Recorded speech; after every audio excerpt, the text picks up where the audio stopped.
تب ایوب نے جواب دیا، کاش کہ میرا کڑھنا تولا جاتا اور میری ساری مصیبت ترازو میں رکھی جاتی تو وہ سمندر کی ریت سے بھی بھاری اترتی۔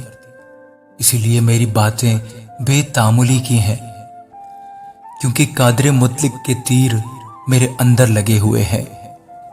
میری روح انہی کے زہر کو پی رہی ہے۔ خدا کی ڈراؤنی باتیں میرے خلاف صف باندھے ہوئے ہیں۔ کیا جنگلی گدھا اس وقت بھی رینگتا ہے جب اسے گھاس مل جاتی ہے؟ یا کیا بیل چارہ پا کر ڈکارتا ہے؟ کیا پھیکی چیز بے نمک کھائی جا سکتی ہے؟ یا کیا انڈے کی سفیدی میں کوئی مزہ ہے؟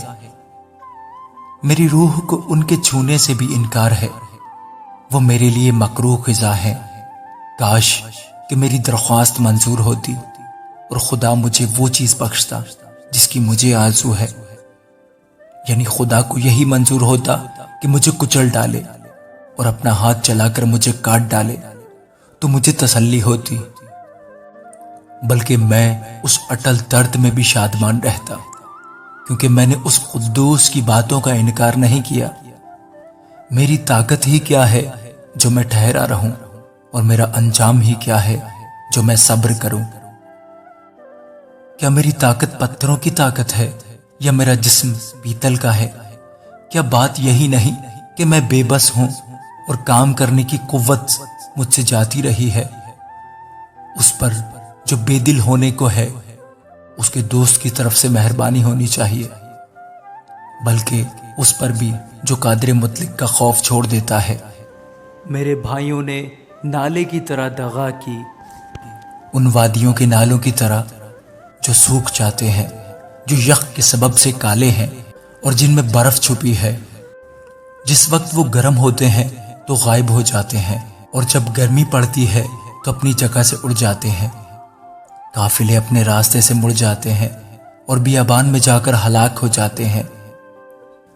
تیما کے قافلے دیکھتے رہے، سبا کے کارواں ان کے انتظار میں رہے۔ وہ شرمندہ ہوئے کیونکہ انہوں نے امید کی تھی۔ وہ وہاں آئے اور پشیمان ہوئے۔ سو تمہاری بھی کوئی حقیقت نہیں، تم ڈراؤنی چیز دیکھ کر ڈر جاتے ہو۔ کیا میں نے کہا کچھ مجھے دو، یا اپنے مال میں سے میرے لیے رشوت دو، یا مخالف کے ہاتھ سے مجھے بچاؤ، یا ظالموں کے ہاتھ سے مجھے چھڑاؤ؟ مجھے سمجھاؤ اور میں خاموش رہوں گا، اور مجھے سمجھاؤ کہ میں کس بات میں چوکا۔ راستے کی باتیں کیسی مؤثر ہوتی ہیں، پر تمہاری دلیل کس بات کی تردید کرتی ہے؟ کیا تم اس خیال میں ہو کہ لفظوں کی تردید کرو؟ اس لیے کہ مایوس کی باتیں ہوا کی طرح ہوتی ہیں۔